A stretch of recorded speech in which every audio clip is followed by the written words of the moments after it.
दुनिया में आए हैं तो काम करो प्यारे, हाथ जोड़ सबको सलाम करो प्यारे। जी हाँ, क्योंकि काम करना बहुत जरूरी है। आप अगर इस संसार में आपका पदार्पण हुआ है तो भैया क्या करना पड़ेगा, काम करना पड़ेगा, क्योंकि काम ही गीता का सार है और पुराणों का सार है। तो आइए समझते हैं कि हमारी पूरी इकोनॉमिक्स किस तरह काम पर आधारित है। ठीक है जी, तो आज का चैप्टर है इकोनॉमिक्स में sector of Indian economy.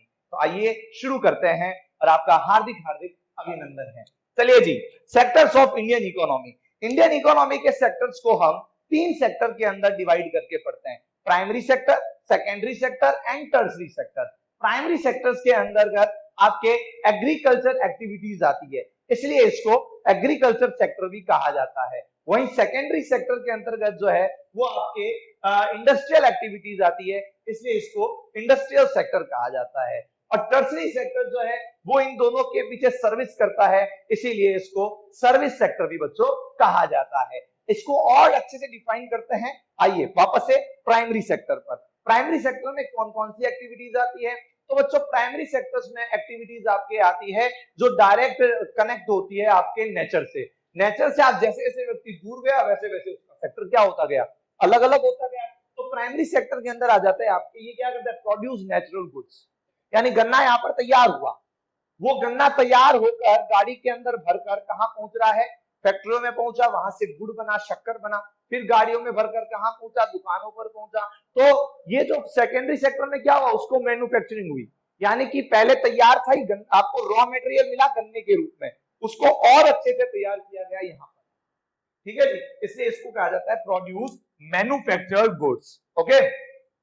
Tertiary sector की अगर बात करें तो टर्सरी सेक्टर क्या करता है बच्चों, वो इन प्राइमरी और सेकेंडरी दोनों सेक्टर्स की हेल्प करता है, इन दोनों सेक्टर्स को ग्रो करने में हेल्प करता है। क्योंकि अगर खेतों से गन्ना जो है भरकर गाड़ी के अंदर नहीं पहुंचे यहाँ पर तो नहीं होगा ना काम। तो ये गाड़ी के अंदर जो परिवहन है, ट्रांसपोर्टेशन, ये क्या है, टर्सरी सेक्टर है। इस फैक्ट्री के अंदर जो लोग लगे हुए हैं, जो इंजीनियर लगे हुए हैं, जो मशीनों को तैयार करते हैं, अगर वो लोग पढ़े लिखे नहीं हो तो पढ़ना लिखना एजुकेशन टर्सरी सेक्टर का काम है। तो ये सभी कहलाते हैं सर्विस सेक्टर के अंतर्गत। तो इस तरह हम इंडियन इकोनॉमी को तीन सेक्टर के अंदर बांट सकते हैं, primary, secondary and tertiary.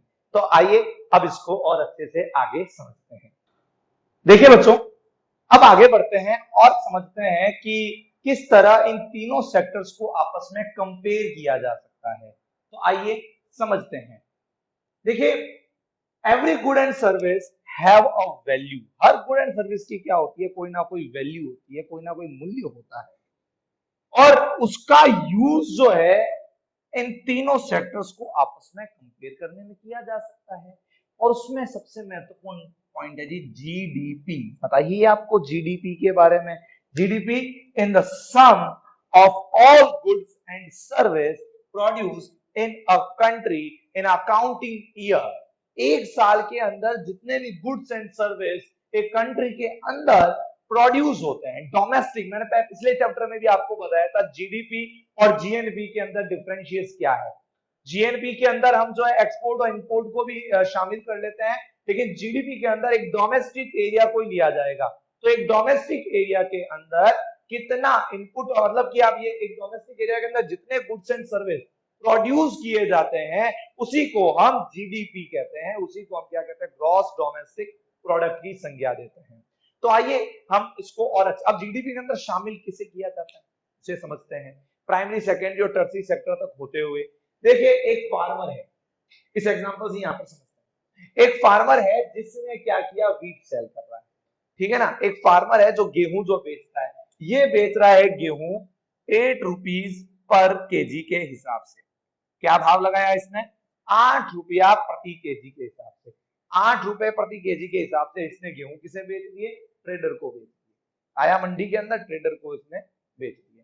Trader क्या करेगा, ट्रेडर ने इसको क्या किया, इसको गेहूं को जो है मिल ग्राइंड करवा लिया बिल्कुल से, ठीक है, इसका आटा बना लिया और इस आटे को ये बेच रहा है 10 रुपए किलो के हिसाब से। क्या भाव से बेच रहा है बच्चों, 10 रुपए किलो के हिसाब से बेच रहा है। आगे चलते हैं। अब ये ट्रेडर से आगे किसके पास पहुंच गया, ये ट्रेडर ने बेच दिया मैन्युफैक्चरर को। ये मैन्युफैक्चरर क्या करेगा, ये ऑयल का यूज करके, अपनी मशीनों का यूज करके, पैकेजिंग करके अच्छे से ये बनाता है बिस्किट, और बिस्किट को ये बेच रहा है 60 रुपीज पर केजी के हिसाब से। 4 पैकेट बना लिए इसने 15-15 रुपए के, ये बेच रहा है उस 1 केजी का 60 रुपए प्रति किलो के हिसाब से। तो ये अब जीडीपी के अंदर इंक्लूड क्या होगा, आप बताइए मुझे, जीडीपी के अंदर इंक्लूड क्या होगा? क्या जीडीपी के अंदर ये 8 रुपए इंक्लूड होंगे, क्या जीडीपी के अंदर ये 10 रुपए इंक्लूड होंगे, या जीडीपी के अंदर ये 60 रुपए इंक्लूड होंगे? देखिए बच्चों, बहुत कंफ्यूजन हो जाता है कई बार, मैं आपका कंफ्यूजन बिल्कुल क्लियर कर देता हूं। यहाँ पर बहुत से लोग क्या करते हैं, जीडीपी निकालने के लिए क्या कर देंगे, 8 + 10 + 60 यानी 70 × 78, ये इसकी जीडीपी, ये जीडीपी है क्या इसकी, ये इसकी जीडीपी नहीं है बच्चों, ये इसकी जीडीपी नहीं है। तो जीडीपी क्या है, जीडीपी होती है, हमेशा ली जाती है फाइनल गुड से। फाइनल गुड है ये 60 रुपए, ये 60 रुपए, इन 60 रुपए के अंदर ये 10 रुपए और ये 8 रुपए ऑलरेडी ऐड है।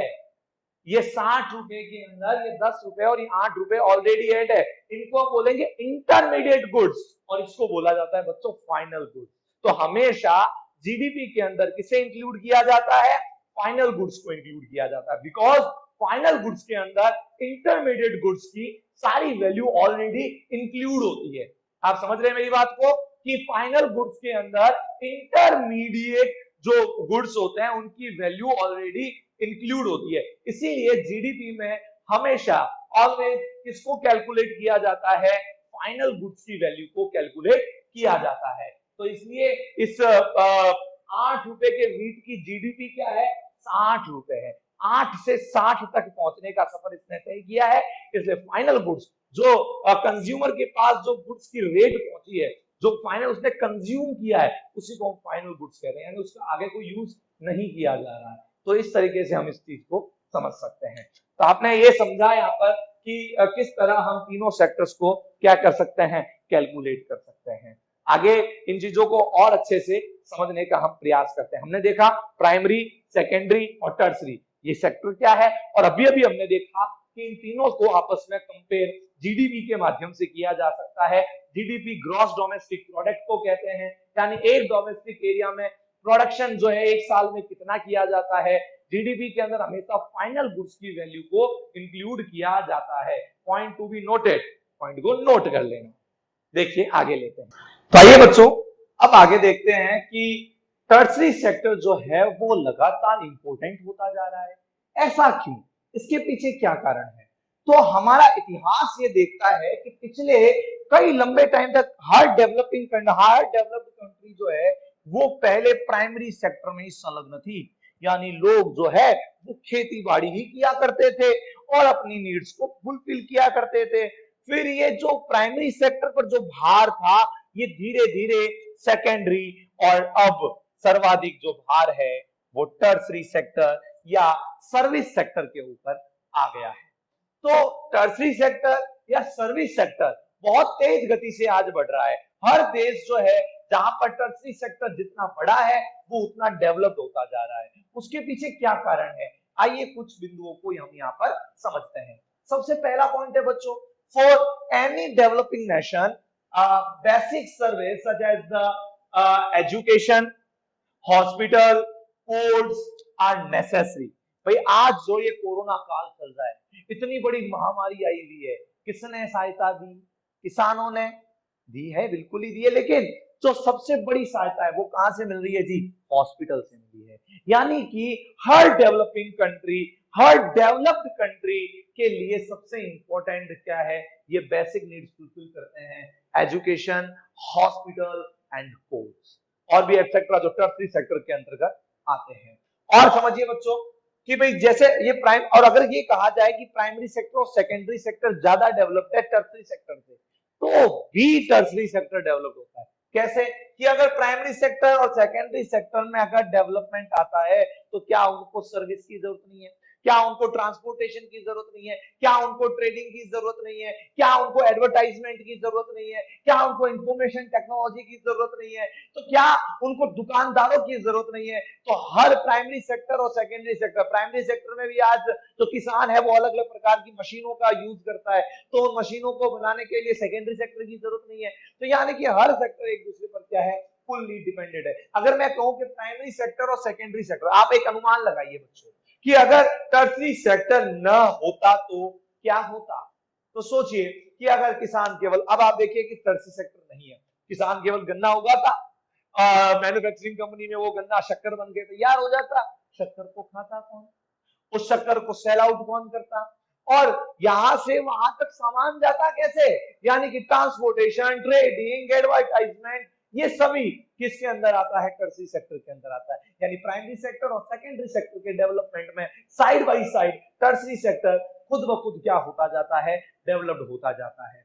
आगे समझते हैं कि भैया जैसे जैसे लोगों की इनकम बढ़ रही है, जैसे जैसे लोगों की इनकम बढ़ेगी, तो वैसे वैसे इनकम बढ़ने के साथ साथ उनके खर्चे भी बढ़ेंगे, है ना, खर्चे बढ़ेंगे, खर्चे बढ़ेंगे, डिमांड बढ़ेगी, वो शॉपिंग, टूरिज्म, ऐसे खर्च में भी खर्च करेंगे। तो भैया ये क्या, ये भी सर्विस दे रहे हैं ना, तो ये भी किस में आ जाएंगे, आपके सर्विस सेक्टर में आता है, यानी कि टर्सरी सेक्टर यहां पर भी बढ़ेगा। फिर वही बात इंफॉर्मेशन टेक्नोलॉजी, आज के टाइम में हम आप लोग भी जैसे पढ़ रहे हैं, आज वीडियो के माध्यम से आप लोग पढ़ रहे हैं, तो ये क्या है, ये इंफॉर्मेशन टेक्नोलॉजी का काम है। तो यानी कि यहां पर भी हम ये देख सकते हैं कि किस प्रकार इंफॉर्मेशन टेक्नोलॉजी बढ़ती जा रही है, और इसके बढ़ने से आईटी जैसे जैसे बढ़ रही है वैसे वैसे टर्सरी सेक्टर भी ग्रो होता जा रहा है।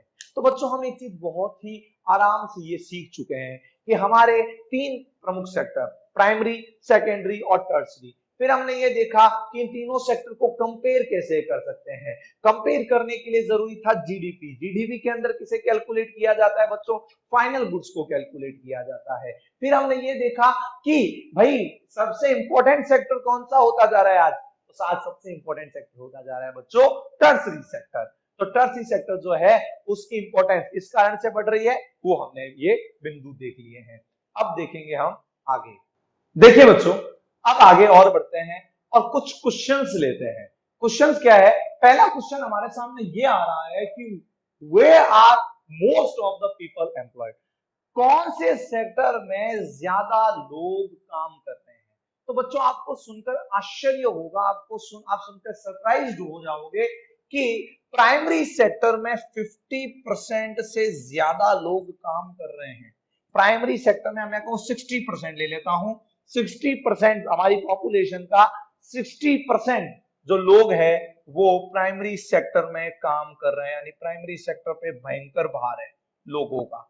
अब ये बहुत सारे लोग जो है ये बहुत सारा काम करने चाहिए, क्योंकि ज्यादा लोग ज्यादा काम होने चाहिए, लेकिन लेकिन बच्चों केवल और केवल हमें यहाँ पर जीडीपी का 1/4 भी मिलता है, हमें केवल 1/4 जीडीपी जो है वो यहां से मिलती है। वहीं जो सेकेंडरी और टर्सरी सेक्टर है यहाँ पर आधे से कम यानी कि 40% लोग ही काम कर रहे हैं, लेकिन ये जीडीपी का कितना दे रहा है बच्चों, 3/4 दे रहा है। जीडीपी का कितना दे रहा है, 3/4 दे रहा है। तो इसका मतलब क्या है, इसका मतलब यह है कि अगर ये इतने सारे लोग जो प्राइमरी सेक्टर में इंडिया में काम कर रहे हैं, इन लोगों को यहां से निकाल कर यहां पर डाल दिया जाएगा, तो क्या इंडिया की जीडीपी ग्रो नहीं करेगी क्या, बिल्कुल करेगी। क्यों, अब ये लोग क्या है, ये क्या कर रहे हैं, देखिए प्राय खेतों में ये देखा जाता है कि जो लोग घर में वेले बैठे होते हैं उन लोगों को उठा के खेत में ले जाते हैं, उनसे काम करवाते हैं, और फिर अगर वो लोग निकल भी जाए तो उनके प्रोडक्शन में कोई फर्क नहीं पड़ता है। इस तरह के अनएम्प्लॉयमेंट को बोला जाता है आपके डिस्गाइज्ड अनएम्प्लॉयमेंट। बच्चों ध्यान से इस वर्ड को देखिए, डिस्गाइज्ड अनएम्प्लॉयमेंट, यानी ऐसा अनएम्प्लॉयमेंट जिसमें लोग काम करते दिखाई तो देते हैं, यहाँ पर कोई थल चला रहा है, कोई कुछ काम कर रहा है, कोई कुछ काम कर रहा है, काम करते हुए दिखाई तो दे रहे हैं, लेकिन वास्तव में कोई काम हो ही नहीं रहा है। उन लोगों को वहां से हटा भी दिया जाए तो प्रोडक्शन में कोई चेंजेस नहीं आने वाले हैं, तो इसको बोलते हैं डिस्गाइज अनएम्प्लॉयमेंट। दूसरा क्वेश्चन हमारे सामने है, ये क्वेश्चन मैं आपके साथ करना चाहता हूं। क्वेश्चन ये है कि how to create more employment, आज हमारे सामने एक बहुत बड़ी चुनौती है। अगर गूगल पर लोग सर्च कर रहे हैं तो सर्वाधिक मनी लिखकर सर्च कर रहे हैं, यानी कि पैसा कैसे कमाया जाए, पैसा कैसे कमाया जाए, बस यही यही यही मंत्र लोगों के सामने आज गुंजायमान हो रहा है। कैसे एम्प्लॉयमेंट को बढ़ाया जाए, कैसे रोजगार को बढ़ाया जाए। तो एक मुझे आइडिया जो लगता है, ये क्वेश्चन आपके साथ शेयर कर रहा हूं। एक मुझे जो आइडिया लग रहा है कि मोर स्कूल्स, ज्यादा से ज्यादा स्कूल, इसमें मेरा पर्सनल फायदा मैं नहीं देख रहा हूं, वो भी है, लेकिन फिर भी मैं आपके साथ ये कहूंगा, क्यों स्कूल खुलने से केवल टीचर्स को ही नहीं, बहुत सारे एम्प्लॉयमेंट एक साथ चलते हैं। वहां पे सफाई कर्मी लगेंगे, वहां पर बसवाड़े लगेंगे, वहां पर इलेक्ट्रीशियन लगेंगे, बिल्डिंग चाहिए होगी, कितनी सारी सुविधाएं चाहिए होगी। उन सभी सुविधाओं के लिए बहुत सारे लोगों को क्या मिल जाएगा, एम्प्लॉयमेंट मिल जाएगा। तो स्कूल खुलने से एम्प्लॉयमेंट क्या हो सकता है, बढ़ सकता है। अब आप ये आसपास थोड़ा और सोचिए, ये एग्जांपल मैंने दे दिया, बाकी एग्जांपल आपके हाथ में, और सोचिए कि और किस किस तरीके से एम्प्लॉयमेंट को जनरेट किया जा सकता है, और कौन से ऐसे नए तरीके हैं जिससे सरकार जो है ज्यादा से ज्यादा एम्प्लॉयमेंट जनरेट कर सकती है। हमारी सरकार ने एक योजना भी चला रखी है जिसका नाम है नरेगा, था अब है इसका नाम मनरेगा। ठीक है, महात्मा गांधी राष्ट्रीय रोजगार गारंटी अधिनियम। इस इस योजना के तहत क्या होता है जी, सरकार अपनी तरफ से 100 दिन के रोजगार की गारंटी देती है। 100 दिन के रोजगार की गारंटी सरकार अपनी तरफ से देती है, जिसे अभी तत्काल में थोड़ा सा बढ़ाया गया है।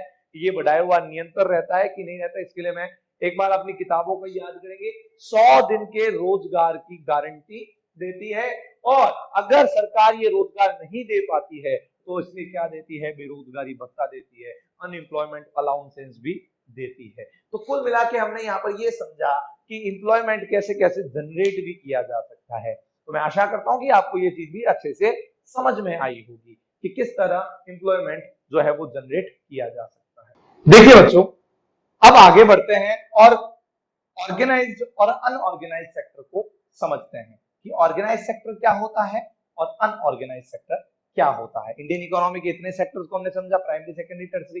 उस सेक्टर्स में कुछ डिवाइडेशन है, कुछ सेक्टर्स ऑर्गेनाइज्ड है, कुछ अनऑर्गेनाइज्ड है। तो रोहन और सोहन ये दो बंदे हैं, एक है नाम है रोहन, एक का नाम है सोहन। दोनों ही जो है बड़े ही अच्छे दोस्त है, परंतु इनकी दोस्ती इनके काम में एक जैसी नहीं है, सबका एक जैसा भाग्य नहीं है। रोहन लगा है बैंक में कोई कर्मचारी है, वहीं सोहन एक दुकान में केवल एक शॉपकीपर या एक शॉप वर्कर के रूप में काम करता है। ठीक है, तो उन दोनों की जिंदगी कैसी है।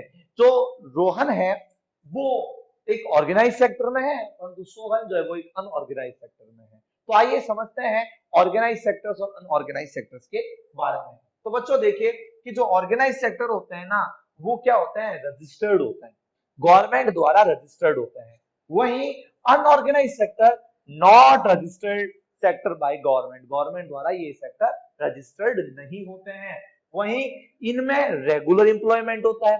रोहन को सोचने की जरूरत नहीं है, इस काल में रोहन के लिए कोई संकट काल नहीं है, क्योंकि तो उसको रेगुलर एम्प्लॉयमेंट है, उसको अपने रोजगार जाने का कोई खतरा नहीं है।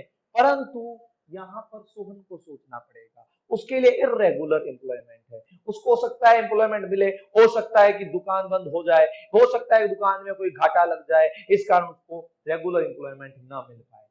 वही रोहन जो है उस वो जहां काम करता है और फैक्ट्री के एक्ट काम करते हैं, फैक्ट्रीज एक्ट है, फैक्ट्रीज एक्ट के अंदर वर्किंग आवर स्पेशली बताए हुए होते हैं।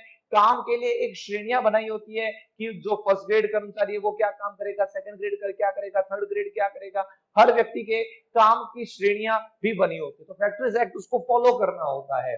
साथ ही साथ मिनिमम वेजेस एक्ट के तहत भी उसको मतलब इतना कम से कम मिलेगा ही मिलेगा, उसके लिए वो भी फिक्स नहीं है। ठीक है जी। फिर यहां पर ये देखा कि इसको not followed any act of government, ये गवर्नमेंट को कोई नहीं फॉलो करते हैं।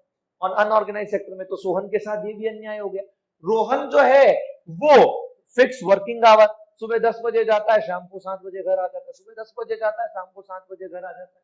ये कभी जाता है कभी घर नहीं आता है, बहुत इसको लेट हो जाती है घर आते आते, इसके कोई वर्किंग आवर फिक्स नहीं है। साथ ही साथ पेड लीव्स भी मिलती है, रोज हर महीने उसको कुछ छुट्टियां मिलती है और छुट्टियों के भी पैसे मिलते हैं।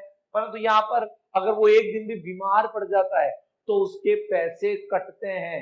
यानी उसके साथ बिल्कुल अन्याय हो रहा है यहाँ पर। फिर हेल्थ फैसिलिटीज, जो रोहन है उसको हेल्थ फैसिलिटीज भी मिलती है, उसको अलग अलग तरह के बीमा भी करवाए जाते हैं उसकी बैंक के द्वारा, परंतु वही सोहन उसके साथ ऐसा कुछ नहीं है, उसकी हेल्थ फैसिलिटीज उसको कुछ नहीं है। अगर किसी प्रकार उसको चोटग्रस्त और बीमार हो जाता है, कुछ भी हो जाता है, तो उसके पैसे फिक्स नहीं होंगे, उस दिन की उसकी छुट्टी हो जाती है।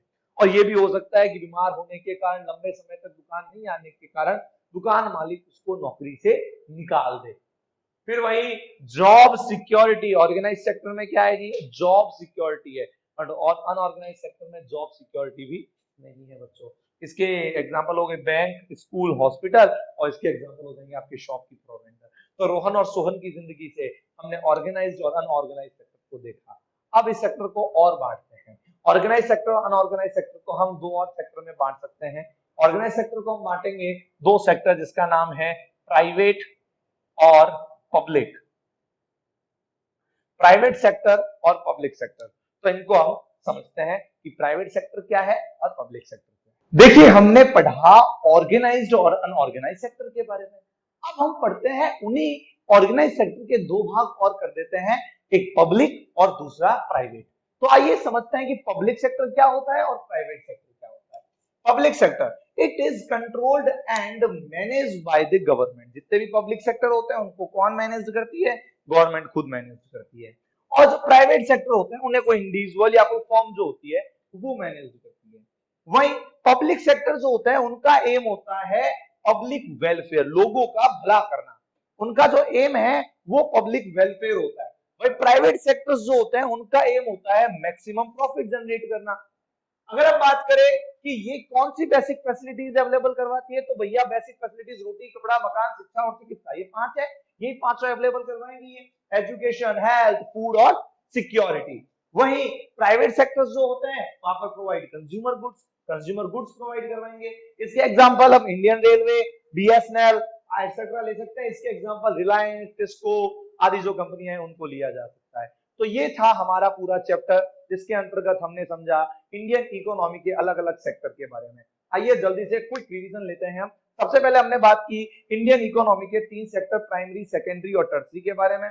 फिर हमने देखा कि इन तीनों को किस तरीके से हम कंपेयर किया जा सकता है। तो कंपेयर करने के लिए हमने यूज किया जीडीपी को, जीडीपी के माध्यम से हम इन सेक्टर्स को आपस में कंपेयर कर सकते हैं। फिर हमने देखा कि टर्सरी सेक्टर इतना इंपॉर्टेंट क्यों है, टर्सरी सेक्टर के इंपॉर्टेंस को समझा। और फिर हमने ये देखा कि मैक्सिमम लोग कहाँ काम करते हैं, प्राइमरी, सेकेंडरी या टर्सरी में, और उसके एग्जांपल के थ्रू उन चीजों को हमने देखा। और लास्ट में हमने देखे ऑर्गेनाइज, अनऑर्गेनाइज सेक्टर और प्राइवेट और पब्लिक सेक्टर। तो आशा करता हूं कि आपको ये चैप्टर पूरे अच्छे से समझ में आया होगा। इस वीडियो को 2 से 3 बार अगर आप सुनेंगे अच्छे से, तो आपको ये चैप्टर बहुत ही अच्छे से समझ में आएगा, बहुत ही अच्छे से पूरा का पूरा याद हो जाएगा। Thank you for watching.